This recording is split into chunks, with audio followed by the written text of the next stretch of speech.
Time now for our Picks panel, and no shortage of headlines to go over, so I want to bring in our panelists. For the first time on Picks and Politics, Amit Singh Baga, principal at Public Progress Solutions and well-versed in city and federal government. So great to have you here for the first time.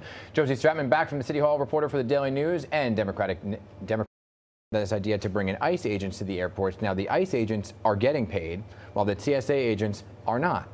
Let me start with you, Amit, and kind of just what you make of this right now happening in the airports and what's the way out. Well, it's a total travesty, and it doesn't matter where you fall on the political spectrum. We're seeing that Americans across the country are not happy about this. 59% of Americans are blaming Trump for rejecting the multiple spending deals that have been offered, 7 different deals offered by the Democrats. Senate Republicans were willing to fund TSA. Donald Trump stepped in to say no. Only 37% of Americans right now trust ICE to do their jobs in a professional way. And look, no one wants to see immigration agents and federal agents trying to manage these long lines. And trying to manage is sort of a stretch. We're hearing a lot of reports from JFK and LaGuardia and other places that ICE agents are really standing around and not doing much. But it goes further than that. Just this morning, Hellgate reported there was a passenger that got off a flight from Mexico City just a couple of days ago, or just yesterday maybe, and ICE agents actually boarded the plane before passengers were able to get off. They started asking questions about a number of different passengers. She described this as Gestapo-like, right? Yeah. This is, I think we can all agree, this feels very un-American. And voters are not happy about this. So let me ask about that. You mentioned part of the holdup there, but Nick, there's this other part of the holdup, and it seems to be the president's refusal to agree on a deal unless he can get what's called the SAVE Act passed. And for those who don't know at home, the SAVE Act would require this birth certificate or passport to go ahead and vote. Or something that's getting serious pushback from the Democrats right now. That seems to be some of the sticking point, also some of what Amit was just talking about. So what is the way out to get both sides to say, okay, here we go, we're going to come to the table, we're going to agree, and we can reopen the government? Yeah, that's an interesting question. I think the Democratic Party, they're trying to find their backbone in this whole funding fight. If you look at, in terms of what you were talking about in terms of ICE, they've been engaging in activities that I think most folks find objectionable in terms of the killings of Renee Good and other folks in Minnesota. So in terms of the ICE piece of this whole debate, I don't quite see the path out. The Democrats want restrictions on ICE enforcement across the country, but the president's like, no, we're not doing that. We're going to these airports across the country. So I think what it'll come down to is last-minute concessions that the Democrats are going to force. The Democratic Party, this is their only leverage point, essentially, with the president right now. So I don't quite see the path out. And you mentioned, closed. Yeah. They're going on recess. Yeah. And so it's going to stay closed. And now they're talking about how some of these airports may close because they just don't have the staff to do it. And the president's saying, well, maybe I'll send the National Guard in. So to be continued, don't see the path out. Yep. I want to talk more on the local level of what's happening regarding the budget here in New York City and the budget deficit. I just spoke to the new Deputy Mayor, Renita Francois, about her new agency, Office of Community Engagement. They have a $260 million budget, but there is this overall budget gap and deficit the mayor's been talking about. And the chief savings officers were supposed to put forth their findings. Josie, I know there was some struggle on getting the city hall to say, here's what we were able to find. What did they finally say? Right, they said they were going to find $1.7 billion in savings. What they went public with, at least, was around $250 million. So a small portion of that. They said they're working on rolling out the rest of the savings.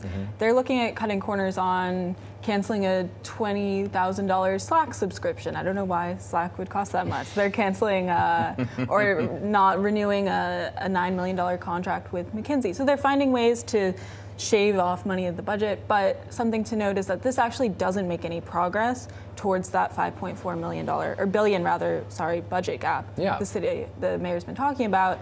It just gets us to that 5.4. Well, wait, the math's not mathing. So the budget gap, the 5.4 budget or $5.4 billion budget gap, to get to that point, to close it from the more extreme budget gaps the mayor has been sounding the alarm about, that's what this savings is getting us to. So we still have questions about how are we going to actually balance the budget when it comes to and so did these savings officers just come up short? Well, look, I think it's difficult to cut a lot of the services that the city has now been providing to New Yorkers. I mean, across administrations, starting in late Bloomberg through de Blasio, even through Adams, we've seen an expansion of city government services, and a lot of these things are programs that New Yorkers really rely on to get by. From my perspective, the real question is, how do we raise billions of dollars at this point?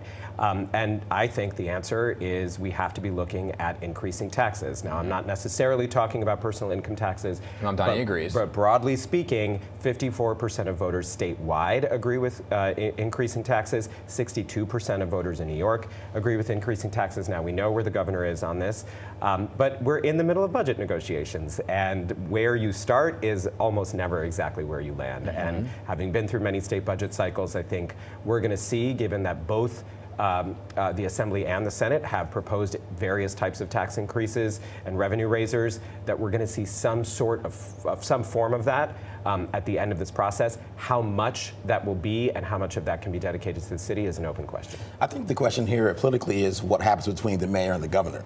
They've been talking about a great There's the roadblock. New York relationship, exactly. So when the two houses put in these tax increase proposals, the governor's already said she's not going to go forward. Yeah. So the question for the mayor is, his former allies are kind of on his side here in the legislature. How does the governor cut a deal with those folks when they're saying we should be raising some Because Josie, right, taxes? the state legislature overall is seemingly getting on board with this idea of raising taxes. Yeah, they've wanted to raise taxes too in years past. So they're on board with the mayor's plan. It's the governor who. And the city council, though, is anti-property taxes. Anti-property taxes. It's also just totally politically unpopular in general for the mayor. He would potentially lose a constituency he might not have in the first place, being middle-class homeowners. But yeah, I mean, and he's trying to do two things, right? He's talking about it. We're in this really dire financial situation. This is a fiscal crisis we haven't seen the likes of in years. Yeah.